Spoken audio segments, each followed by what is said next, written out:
वराहमुख्यै विद्महे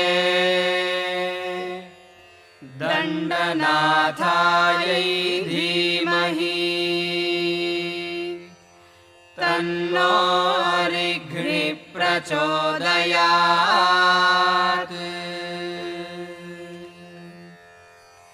वन्दे वाराहवक्त्रां वरमणिमकुटां विद्रुमश्रोत्रभूषाम् हाराग्रैवेयतुङ्गस्तनभरनमितां पीतकौशेयवस्त्राम् देवीं दक्षोर्ध्वहस्ते मुसलमथ परं लाङ्गलं वा कपालम् वामाभ्यां धारयन्तीं कुवलयकलितां श्यामलां सुप्रसन्नाम्।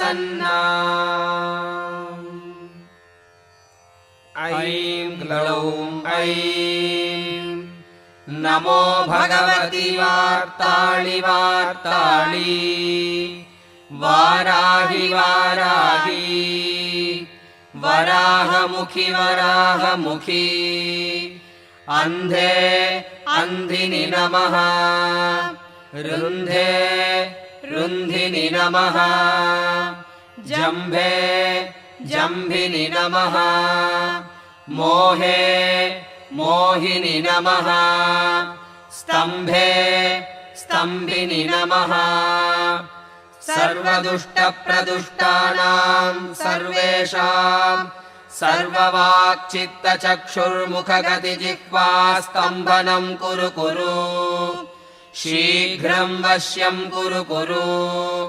ऐं ग्लौं टह टह टह टह हुं फट् स्वाहा महावाराह्यम्बा श्रीपादुकां पूजयामि नमः।